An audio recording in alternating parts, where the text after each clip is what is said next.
friends. Welcome to Sky House Herbs podcast. I'm Ashley Ellenboss, a clinical herbalist, and in this space, I share my knowledge and experience with plant medicine to help you on your own journey of healing and transformation. Join me in exploring the ancient wisdom of plant spirit medicine and how it can be used to heal the body, mind, and spirit. We'll talk to experts in the field and share stories from people who've been transformed by powerful plant allies.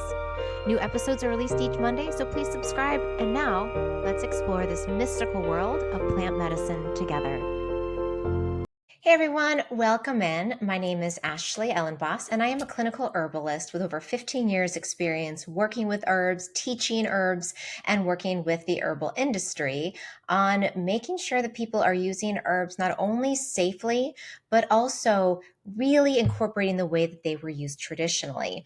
In today's episode, we're going to do a little bit of myth busting. We're going to look at 3 herbs that are very popular right now. And I'm here to talk about, are these herbs really as good as everyone is saying they are? What are the traditional uses? What is modern research saying? And what, from my experience as a clinician, is the best way to use these herbs and good dosing strategies? So that's what we're going to do today. If you haven't yet subscribed to my channel, please take a second, click the subscribe button, click on notifications, click all notifications, follow me on Instagram at SkyHouseHerbs. My goal for today's episode is not to get you to take all 3 of these herbs, but to really help you think critically. Are these herbs a good match for you? And might they, if you're a clinician, be a good match for your clients? Sometimes herbs become these celebrity figures in and of themselves, and that can be kind of scary and damaging because they may be misused, but also because some of the things shared might be blown out of proportion and might straight up just not be true. Let's start with the first herb that I think is probably the most popular herb on the market right now, and that is ashwagandha. Ashwagandha is an Indian herb from the traditional practice of Ayurveda. Its Latin name is Withania somnifera. That tells us a little bit about what it does, at least from traditional knowledge. Somnifera comes from the Latin word somna, which means to sleep. Like we get insomnia. So this is a somniferous herb, which means that it helps to relax the nervous system. I like to think about ashwagandha as the root that rebuilds. Some of the key themes that you'll hear about when you hear about ashwagandha is that it's an adaptogen, that it helps with sleep, it helps with building resilience, it's a stress modulator, and it helps to support endocrine function. And all of these are true. So that's the good news. Like every herb, it's not for everybody. The way that I look at herbs and how I match them to people is to look at energetics, specifically looking at hot, cold, damp, and dry. Energetically, ashwagandha is warming, it's grounding, and it's nourishing. For someone who tends to be very depleted and cool, this is a fantastic herb. This herb is not good for people who already energetically run hot. And it may not even be very good of an herbal choice for people that run a little bit more on what we call the kapha side. They tend to be, have a little bit more body mass and they're a little bit thicker and denser. I think of ashwagandha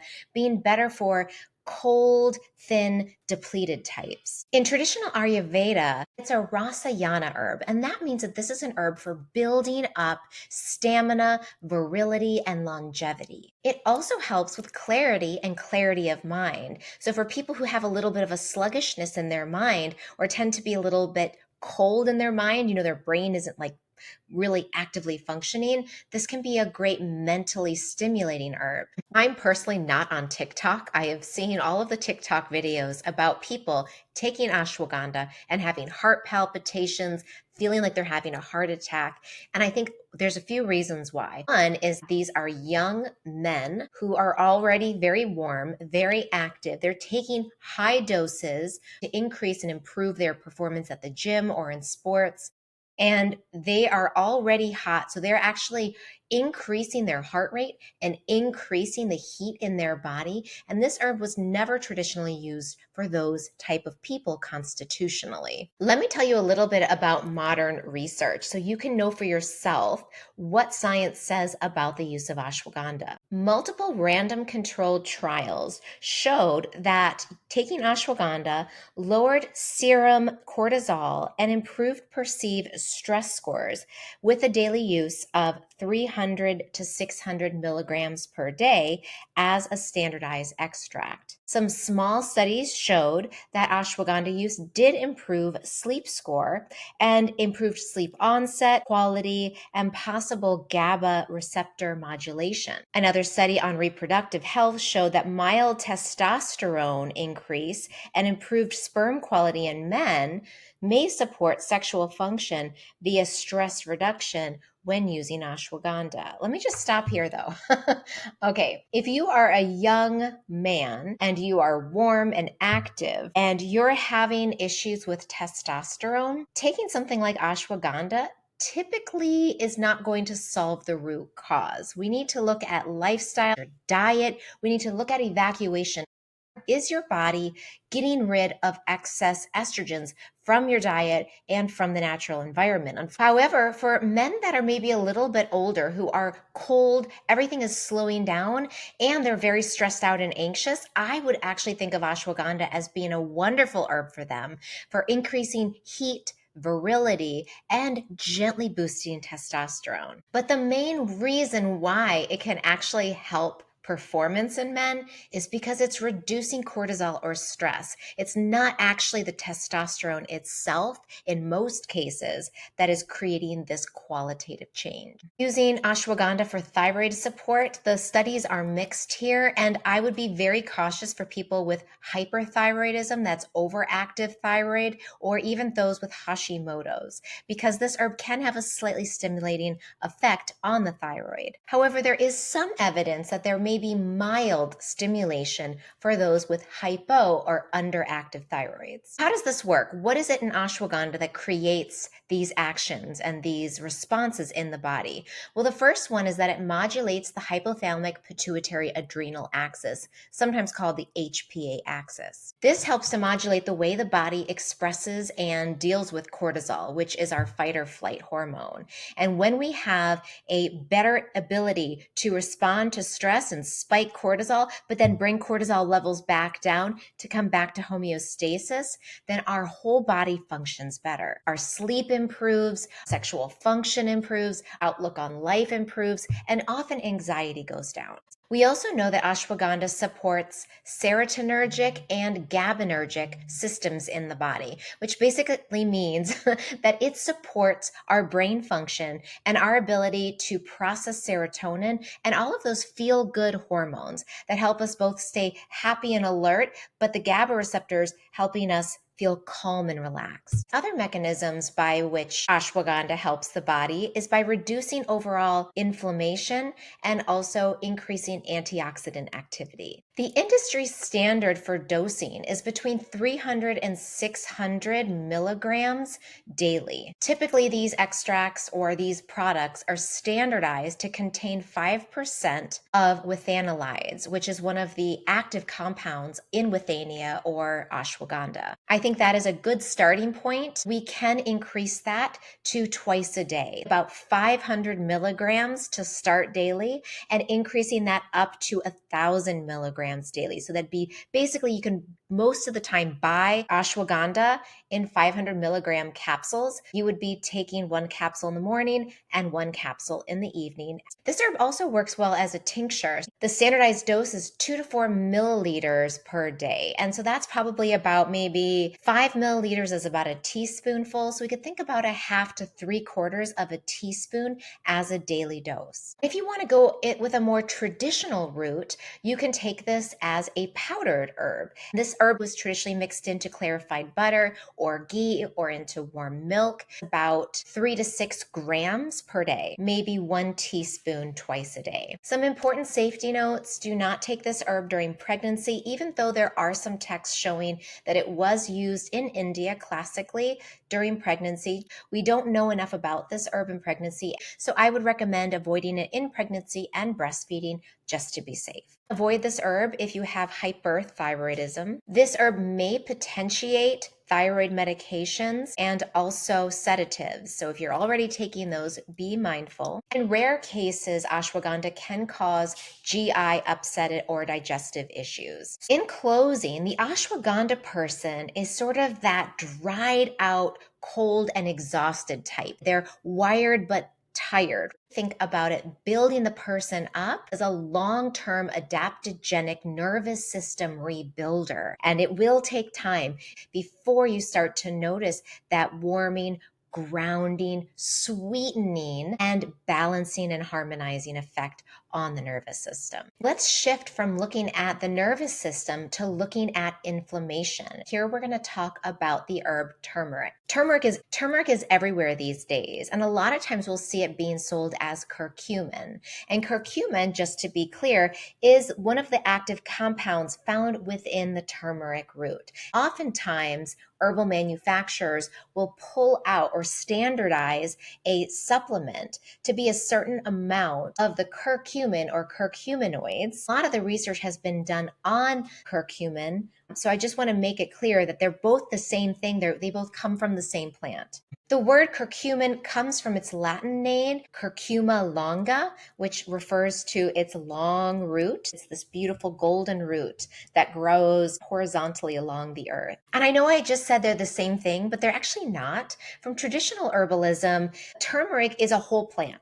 When we use that as a medicine, we don't take anything out or standardize or mess with it. We take the whole thing as it was made in nature. But there are some times when taking out what is active in a plant can be helpful for research and can also deliver more specific effects in the body and sometimes cut down on other side effects. Some of the key themes that we'll hear about when we hear about turmeric and curcumin is that it's great for joint support and joint health, that it's anti-inflammatory, that it's anti-aging, and it helps with tissue repair. The good news is that these are all true. However, just like with ashwagandha, there are caveats. This herb is also native to India and is used as part of the Ayurvedic system. It is not considered a rasayana or a tonic herb, but a more potent blood cleanser and detoxifier and a digestive stimulant. It is a very warming herb. It is quite bitter.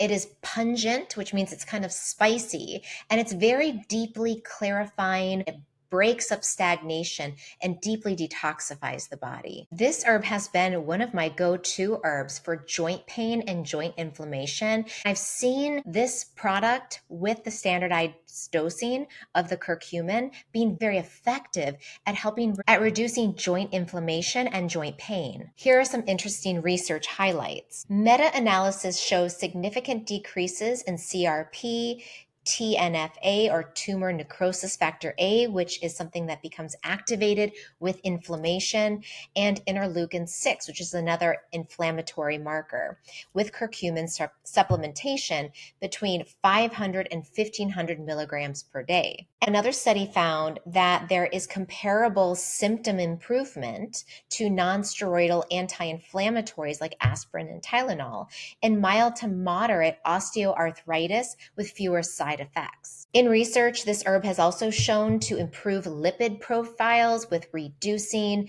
your LDLs and increasing HDL levels in the body. Some trials have even shown that it can improve insulin sensitivity. There's not a lot here on mood. However, some studies do point that Turmeric may be a mild antidepressant, and it has an effect on some of our serotonin pathways. Traditionally, I think that this is true because it's detoxifying, warming, and clears up stagnation, mucus, and buildup in the body. And that just makes you feel better. There are several pathways by which turmeric works. One of them is the nuclear factor or NFKB pathway, which has been long considered a prototypical pro-inflammatory signaling pathway. And this compound curcumin reduces the activation of that pathway, thus reducing inflammation. Curcumin also inhibits lipoxygenase, which is an enzyme also active in inflammation pathways of the body. Turmeric also enhances antioxidant activity to help reduce overall inflammation and oxidation. And really interestingly is that the powder and some of the fibers and compounds in turmeric enhances and improves the gut microbiome. We know the gut microbiome is connected to our mental health, our physical health, our metabolism, our detoxification, our absorption of minerals and vitamins, everything. What is the standard dosage in the industry right now? Well, typically speaking, between 500 and 1,000 milligrams per day, standardized to 95% curcuminoids. When you're reading your label, you'll want to see what is the percentage to which it has been standardized. Ideally, you want to buy it with or piperine, which is found in black pepper. Traditionally in India, they always cook turmeric root with black pepper. The two together activate and help with absorption. In traditional Ayurvedic medicine and in Indian cooking, they also always include a fat. They'll cook the turmeric and the black pepper in some sort of fat or oil, and this helps to activate and help deliver it more efficiently into the body. Commercially, you can buy it in a little pill in a lipid base standardized to 95% curcuminoids with piperine included or black pepper extract included. And of course, you can make it yourself. Just add a little bit of olive oil or ghee to the bottom of a pan, sprinkle your turmeric powder, add some black pepper, add some fennel, curry, then add your onions and then your mung beans, and you can make yourself a really nice curry, just incorporating what we know about the research and traditional preparation methods. You can take this as a tincture. I don't strongly recommend it. It doesn't extract quite as well in alcohol. While it's available commercially, I much prefer either a lipid extract or a powder encapsulated extract. I've used turmeric a ton personally in my cooking. I've also used it topically, and it stains. It stains everything. Just know that if you do get any of it on your skin or your clothes, it is very likely to stain. I think that's why a lot of people prefer taking it in a capsule. I do want to note that science and the trials that we have so far have shown that just sprinkling a little bit on your food doesn't really seem to do enough to really curb the inflammatory pathways or to lower lipid profiles. To get those effects, we have to take it in a much higher dose. A few safety notes: if you take it in high doses, it can irritate your stomach, so it is best to take these supplements with food. If you have gallbladder disease, it is not recommended to take it in high doses, or if you're taking blood thinners, as it does have a slight blood thinning effect.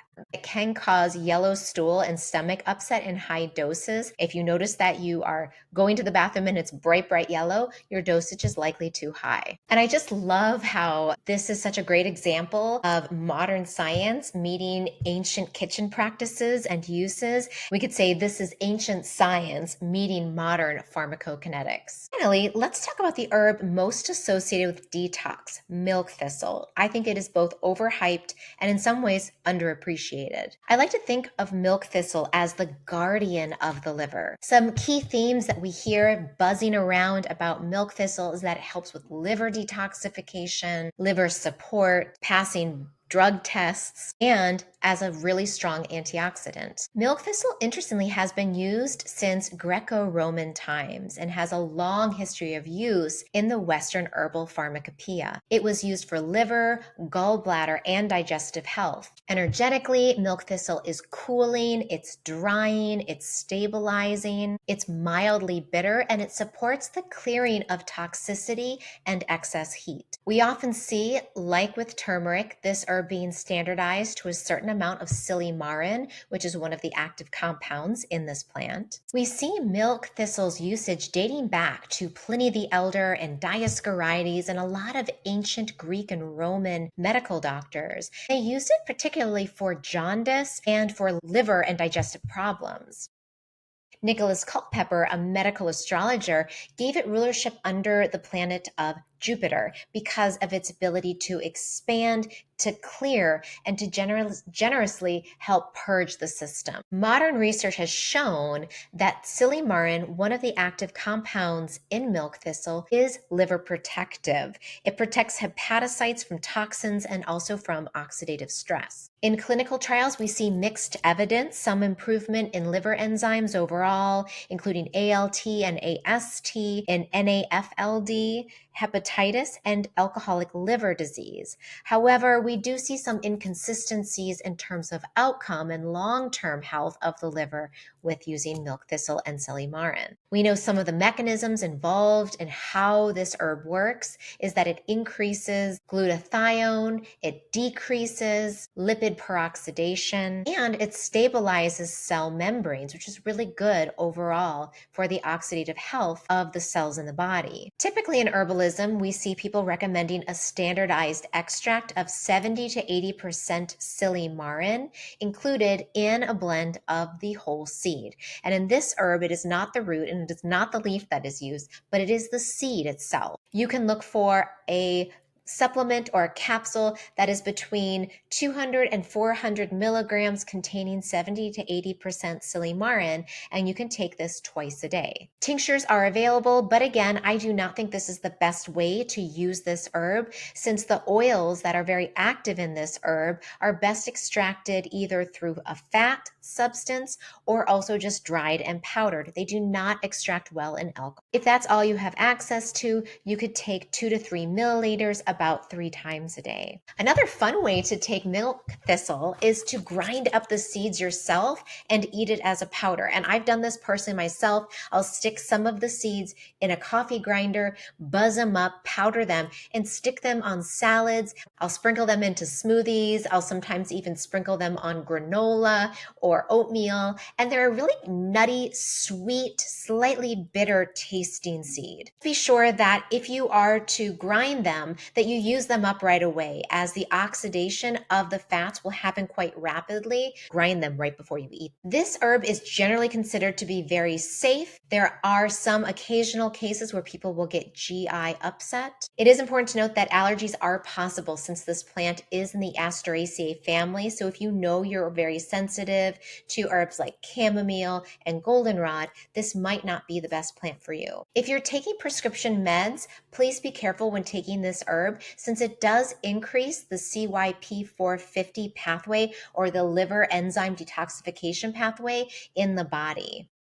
This can cause you to clear your medicines more quickly than your doctor may be prescribing or expecting them to. And in some cases, that can potentially be dangerous. In my clinical practice, I remember using silymarin standardized powder for a client of mine with hepatitis C. And she came to me and all of her liver enzymes were through the roof. She was having this metal taste in her mouth and she just felt really yucky. And she had tried everything in Western medicine and nothing was helping. So she ended up in my office and we worked together and I gave her a powder blend that contained milk thistle with standardized silymarin, a little bit of turmeric powder, as well as a few other herbs that are deep liver support. After the course of taking this for several months, all of her liver enzyme levels went down into a healthy zone.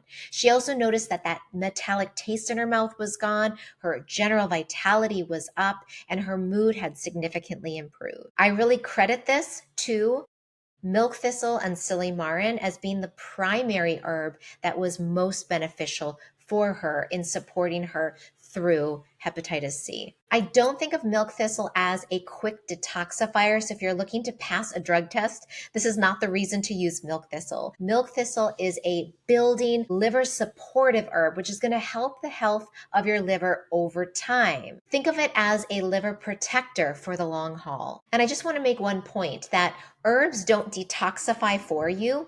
Herbs support the body in the body's own innate detoxification processes. But we can think about something like milk thistle and even turmeric as gently nudging those detoxification pathways along. So let's do a quick review of these three herbs. Ashwagandha, wonderful adaptogen. It is warming and it is very deeply building. It works really well for people who are cold depleted and want to build their deep reserve of vitality and decrease anxiety and improve sleep over time. Turmeric is an excellent anti-inflammatory herb. We can use this one to improve joint health and to also help with general reduction of overall inflammation in the system. Milk thistle is our quintessential liver protecting herb. It does a wonderful job at helping us to support liver health and the health of the liver long term over time. Each of these herbs supports a different system of resilience. Ashwagandha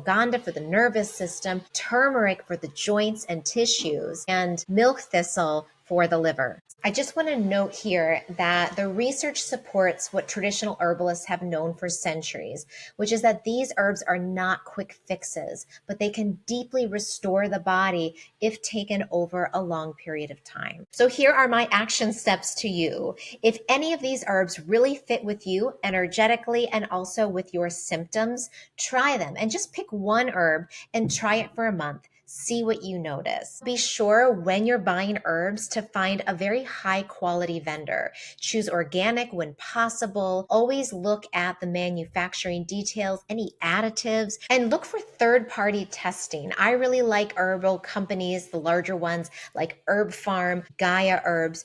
Those are two that have wonderful third-party testing. Keep a simple journal. Notice and track your symptoms over time as you're taking these herbs. And lastly, always consult with a medical practitioner if you have any symptoms, and always speak with your doctor before taking any herbs if you are pregnant or breastfeeding. If you are taking medications, this is also a wonderful opportunity for you to speak with your doctor and make sure that your doctor and your herbalist, if you're using a clinical herbalist, which is another great idea, they can talk together to find the best protocol for you. I hope this episode has been interesting, that it's filled in some gaps for you in how to use these very popular herbs, and that you can see here that none of these herbs are quick fixes. They really require repetitive use over time, and they require us to create a good match. That means that the energetics of the plant match the energetics of the person to create harmony.